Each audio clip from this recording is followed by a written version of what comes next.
Today on Monkey Life, a playmate for Bulu when baby Rieke finally arrives at the park. Happy that we're able to help them out and do the right thing for them, but how sad that these little guys aren't with their mothers. A tense time for the team when chimp Jester undergoes a tooth operation. It's all the warning you ever get. Jeremy, we're going to need you. And Callow the loris has a special visitor. She hasn't seen another loris in a very, very long time.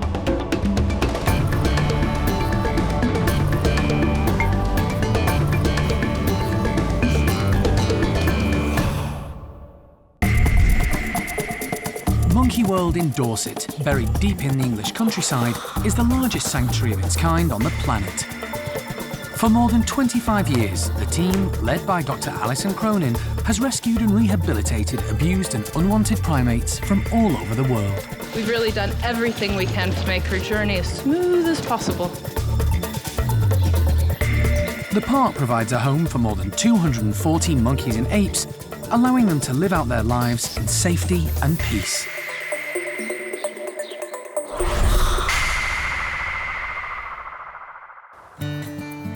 Most of the residents at the park are already asleep, but there's excitement among the orang team. They're about to welcome a very special new resident who they're hoping will be a great playmate for baby Bulu. We're just waiting the last final few minutes for a new arrival, which is little baby Rieke from Zoo Berlin. They left at 3 o'clock in the morning from Berlin, and it's gonna be probably about a 16-hour trip to get all the way here to Dorset. For Rieke, the journey from Berlin will have been no problem. I suspect for the people on board, they're gonna be pretty tired. The journey has gone to plan, and Rieke is due any moment. They're just hoping Bulu will stay awake long enough to say hello. Sort of exciting, 2 baby orangutans, boy and girl, Sumatran orphans. So, tragic. It's really sort of mixed emotions.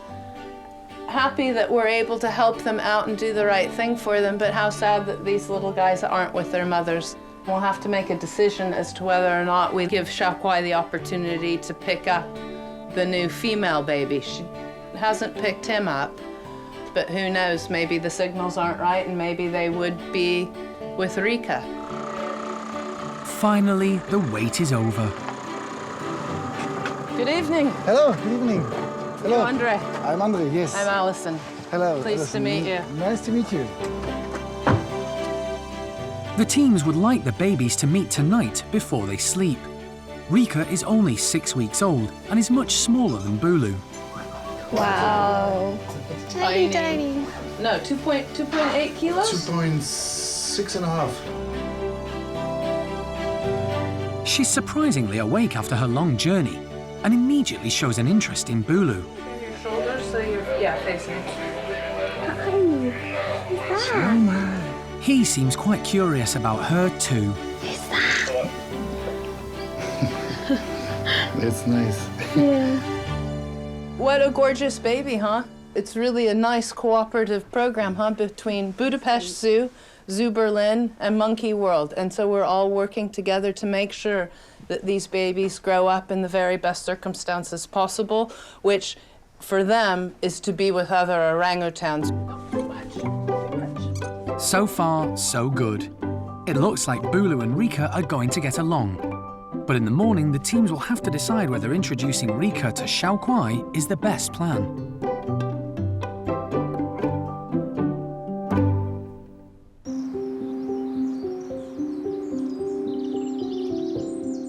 It's not just the orang team who have their hands full. Over at the bachelor's enclosure, the chimp team are preparing to take Jester to the park's hospital. He has a swollen face, which they suspect is being caused by a rotten tooth. Animal manager Jeremy Keeling and vet John Lewis are going to need extra help with the procedure, so have called on the services of wildlife dentist Peter Cortez. Jester has had problems with the tooth in the past. We think he's broken it. It's been filled before. When we get him down, we'll see the extent of that. The rest of the bachelors know something is going on. Jester has been isolated in one of the chimp bedrooms. He needs to be anaesthetised before they can move him. Normally, the chimp team who know him well would inject him by hand, but he's not cooperating. Right. John is going to have to dart him.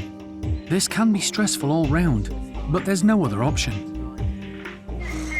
Why make me the bad guy all the time? Because nobody likes you anyway. Jester isn't happy to see John, but he does manage to tranquilise him. Jester's been darted, we just have to wait for him to go to sleep. He unfortunately wouldn't take an oral pre-med, which just chills them down and makes them far less anxious about being darted. The team face an anxious few minutes as they wait for the anaesthetic to knock Jester out.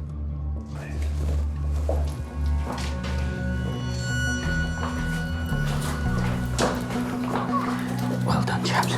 It's a bit scrunched up, so let's stretch him out a bit. Let me go a bit further. Right. It's only a short journey to the hospital, but they need to move fast, as John doesn't like any of the primates to be under anaesthetic any longer than they need to be.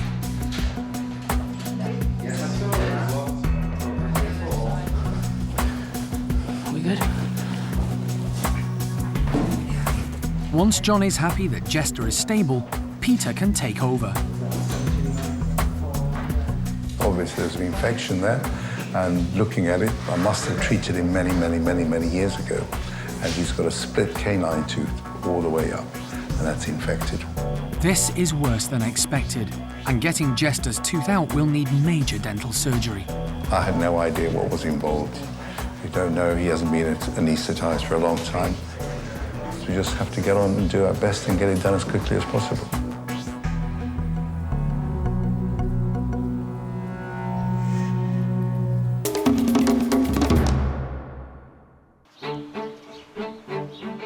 Another chimp has also been getting a lot of attention recently.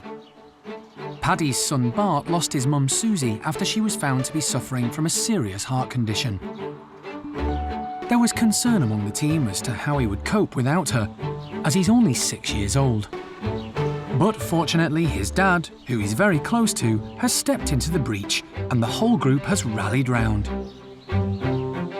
His big sister Eddie is also providing some much-needed reassurance. Bart seems to be bouncing back and is once again testing everyone's patience. He gets away with more than he should, partly because he's little, but also because he's the leader's son. Paddy doesn't reprimand him as much as he ought to, and no one else does because they don't want to upset Paddy. He notices Mickey and Buster chain walking. The mischievous chimp considers winding them up, but wisely leaves them alone. To keep the chimps occupied, the staff have decided to make them work for their food. They've hidden some tasty treats inside these tubes. The chimps are going to have to work out how to get to them. In true chimp style, they grab as many as they can. Greedy Gamba, Kathy and Beth don't waste any time. Bixer chooses the bigger tubes. They're easier to get into, but quite a handful. Paddy, meanwhile, is already tucking in. There are plenty of tubes to go round, but Bart can't resist a daring raid. And Buster decides to join in with the fun. He's got his eyes on Gamba's tubes, but he's having none of it. It's not difficult to get the food out from the top of the tubes. But once the easy pickings are gone, they need to work out how to reach the food further down.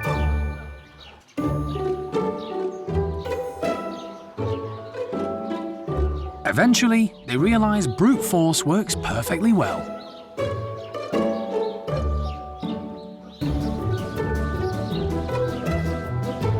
But it's not just tubes today, there are other things to play with. And Buster's still keen to have some fun with Bart.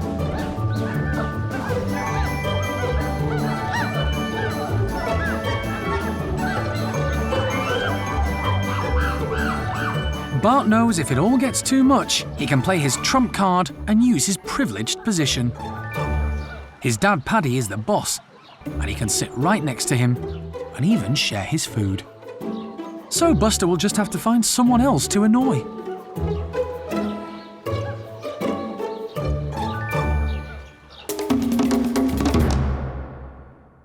Coming up, the team have to make a tough decision for baby Rieke. Keepers are concerned about giving her to Xiaokuai right now. And drama at the hospital when Jester's heart rate starts to rise. You have to be on your toes all the time.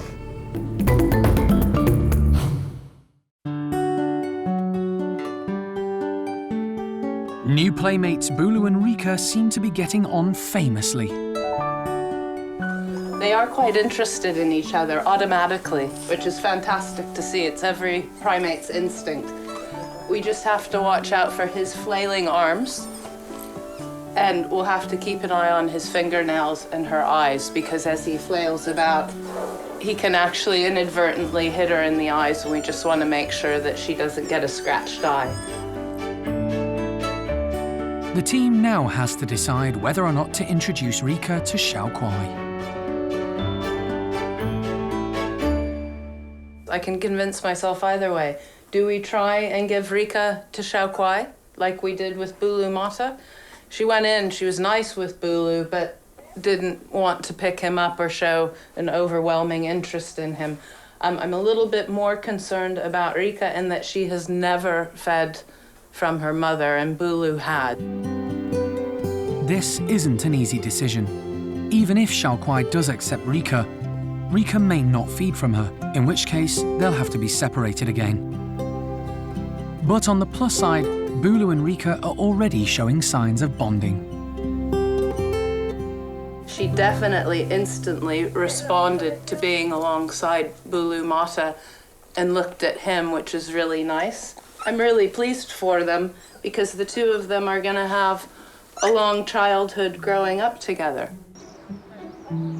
It's time to take the two babies down to the nursery to settle them in and ponder on the decision. They're going to put Bulu into his playroom and Rieke into his old baby tunnel. There will always be somebody here to supervise that he is not grabbing the baby. And when there is somebody here, we will leave the door open and supervise. If the keepers have to go somewhere, they will gently close the slide so that she is safe. Yeah.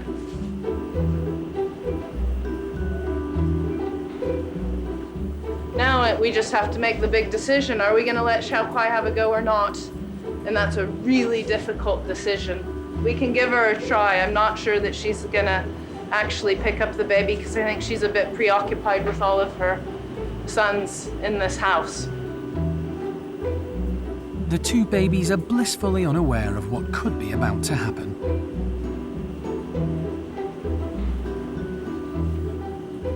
Keepers are concerned about giving her to Xiaokuai right now. Okay.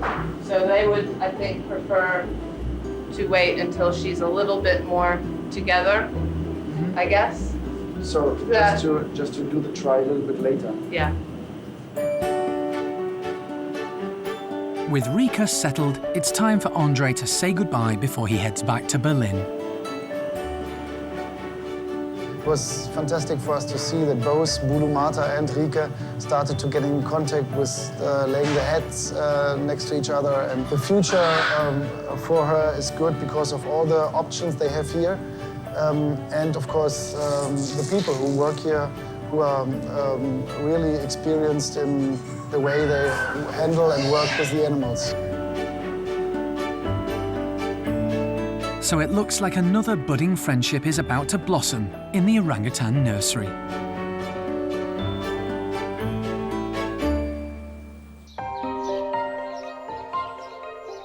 In the park's hospital, Jester is ready to have his infected canine tooth removed. Canine teeth are the big, long, sharp teeth they use for fighting, killing. If the teeth are split, then the bacteria can go all the way up into the bone and you'll get an abscess from it. Canine teeth have very deep roots, and that makes them hard to extract. But for Jester, there's an extra complication. getting the gum back so I can get to the bone, but it's such a long-standing infection that it's really fibrosed and the bone is really overgrown. Peter will have to remove the bone that's fused to the tooth to release it, and then stitch the gum back together. It's a challenging procedure. Dental surgery on the bigger animals often looks rather brutal. With us, we can go back for repeated appointments and have a little bit of work done at each appointment. But for a chimp, that means an anaesthetic, and we don't want repeated anaesthetics. So Peter has to do it comprehensively in one go.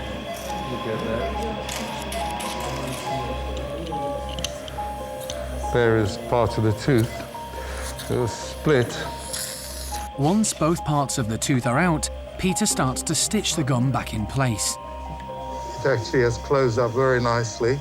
Suddenly, Jester's heart rate starts to rise. Lower forceps on that. That's right. You know, it's up to 72 now. It's kind of gone up. It looks like he's starting to wake up. John has to act quickly. Jeremy, we're going to need you. 3 molars. And that's all the warning you ever get. He carefully adjusts the level of anaesthetic. We just picked up a rise in the heart rate. You have to be on your toes all the time. Once Jester is stable, Peter finishes the job. Drop a local coming up, lignocaine hydrochloride. We aim to keep them sufficiently deep on the anaesthetic, but you don't want them so light that they help the surgeon. Sometimes the line between the two is a little fine. With the drama over, the team wastes no time in taking Jester back to his chimp house, where they'll bring him round.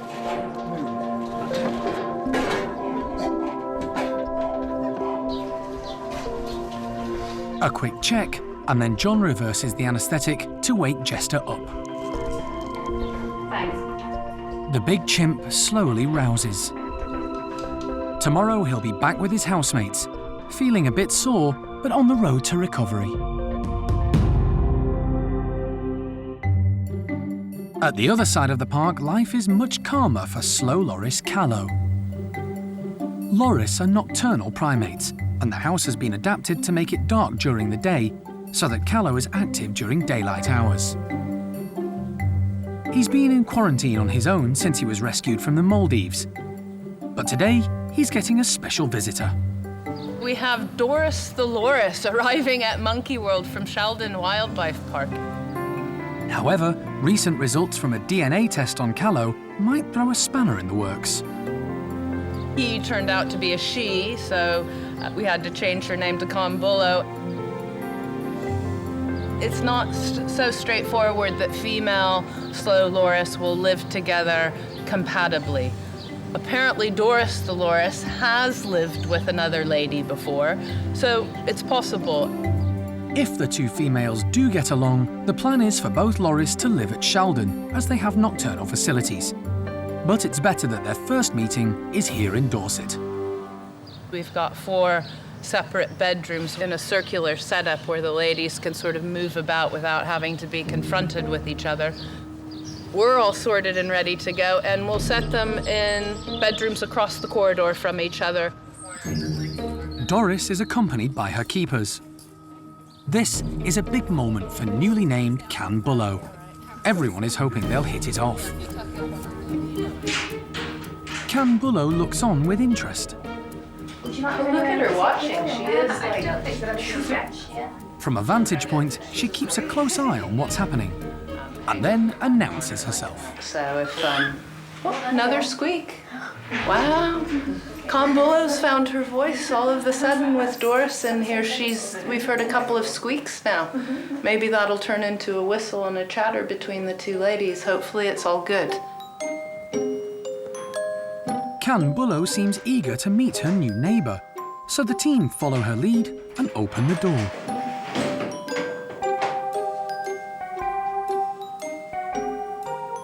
Boo, as we call her, short for Bulu. She's the one that's moved into Doris's space. She hasn't seen another loris in a very, very long time. So, yeah, it's difficult for both of them, but Boo's definitely more keen.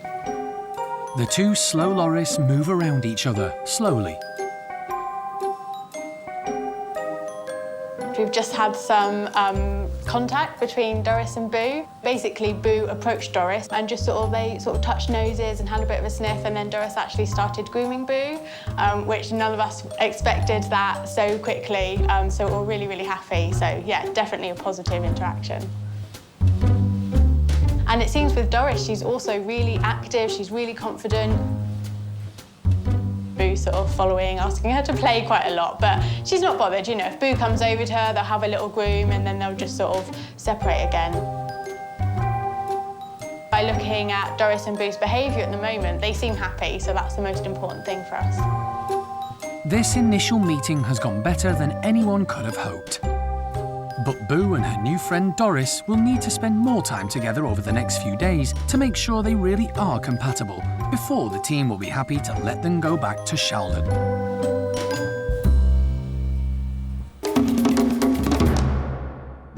Next time on Monkey Life, Double Trouble, Rieke and Bulu prove to be quite a handful.